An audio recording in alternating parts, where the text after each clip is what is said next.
Hello students, as we come back to our read aloud of the miraculous journey of Edward Tulane, chapter 14. If you remember, we were last with Edward with Bull and Lucy. They were sitting around a campfire singing songs and sharing stories. And let's see what our next adventure brings us with Edward. At first, the others thought that Edward was a great good joke. "A rabbit," the hobos said, laughing. "Let's chop him up and put him in the stew pot." Or when Bull sat with Edward carefully balanced on his knee, one of them would call out, "Got yourself a little dolly, Bull?"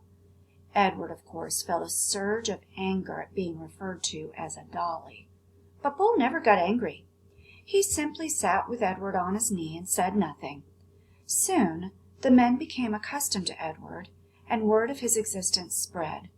So it was that when Bull and Lucy stepped up to a campfire in another town, another state, another place entirely, the men knew Edward, and they were glad to see him.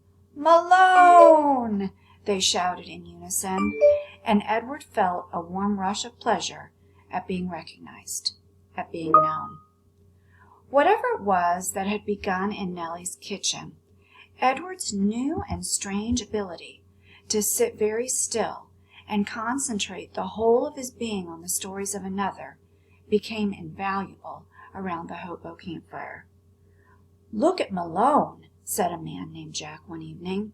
"He's listening to every dang word." "Certainly," said Bull, "of course he is." Later that night, Jack came and sat next to Bull and asked if he could borrow the rabbit. Bull handed Edward over, and Jack sat with Edward upon his knee. He whispered in Edward's ear. "Helen," Jack said, "and Jack Jr., and Taffy. She's the baby. Those are my kids' names. They're all in North Carolina. You ever been to North Carolina? It's a pretty state.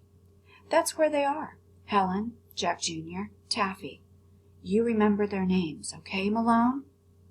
After this, wherever Bull and Lucy and Edward went, some tramp would take Edward aside and whisper the names of his children in Edward's ear. Betty, Ted, Nancy, William, Jimmy, Eileen, Skipper, Faith. Edward knew what it was like to say over and over again the names of those you had left behind. He knew what it was like to miss someone, and so he listened, and in his listening, his heart opened wide, and then wider still. So think about what Edward is doing here. You know, remember that I told you that this story takes place in the United States in the 1930s, when sadly, a lot of men had lost their jobs. They could not grow their crops on their farms because there was a terrible drought with no rain coming. So these men are out on the road. They're traveling in railroad cars. They're walking from town to town looking for food and looking for jobs. And think about how they must miss their families back home. And how is that similar to Edward's journey? You know, Edward started out in a beautiful home with people who loved him, and now his setting has changed multiple times, right? He's moved from place to place, and he's fallen in love with new people.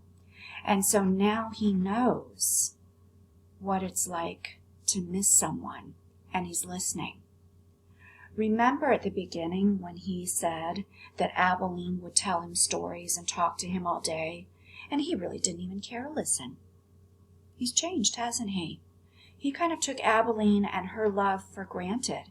He didn't appreciate how she loved him or how she took care of him. And now, meeting the people that he has met in this story, meeting these men on the road, these hobos and tramps, he's seeing the value of love. And that is making his heart open wide and then wider still. He's really listening.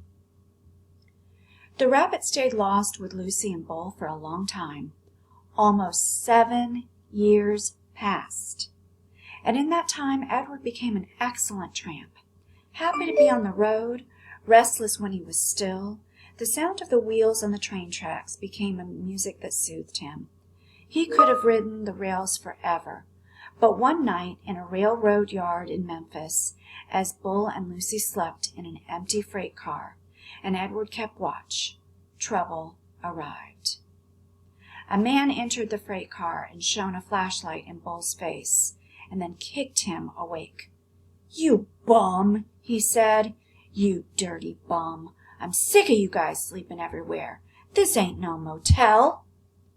Bull sat up slowly. Lucy started to bark. "Shut up," said the man. He delivered a swift kick to Lucy's side that made her yelp in surprise. All his life, Edward had known what he was. A rabbit made of china. A rabbit with bendable arms and legs and ears. He was bendable, though, only if he was in the hands of another. He could not move himself. And he had never regretted this more deeply than he did that night when he and Bull and Lucy were discovered in the empty rail car. Edward wanted to be able to defend Lucy, but he could do nothing. He could only lie there and wait. "Say something," said the man to Bull. Bull put his hands up in the air. He said, "We are lost." "Lost? Ha! You bet you're lost." And then the man said, "What's this?" And he shone the light on Edward. "That's Malone," said Bull. "What the heck?" said the man. He poked at Edward with the toe of his shoe. "Things are out of control. Things are out of hand. Not on my watch, no sir. Not when I'm in charge." The train suddenly lurched into motion. "No, sir," said the man again. He looked down at Edward. "No free rides for rabbits." He turned and flung open the door of the rail car, and then he turned back, and with one swift kick, he sent Edward sailing out into the darkness. The rabbit flew through the late spring air. From far behind him he heard Lucy's anguished howl. "Ow! Ow!" she cried. Edward landed with a most alarming thump. And then he tumbled and tumbled and tumbled down a long, dirty hill. When he finally stopped moving, he was on his back, staring up at the night sky. The world was silent. He could not hear Lucy. He could not hear the train. Edward looked up at the stars. He started to say the names of the constellations, but then he stopped. "Bull," his heart said. "Lucy." How many times, Edward wondered, would he have to leave without getting the chance to say goodbye? A lone cricket started up a song. Edward listened. Something deep inside him ached. He wished that he could cry. Wow. Isn't it amazing how an author can write words that develop so many emotions? You know, I'm thinking about that man who came on the train, who kicked Edward off of it, and now Edward is alone again. And it's a little different this time, because Edward has a connection with Bull and with Lucy. And he wonders, how many times will I have to leave without getting the chance to say goodbye? And he's lonely. And for once he wishes that he could cry. For once he wishes he wasn't just a china rabbit, that he could do something to save himself or to help others. Seems like to me like this might be a real turning point for Edward, and I can't wait to see where he lands up next.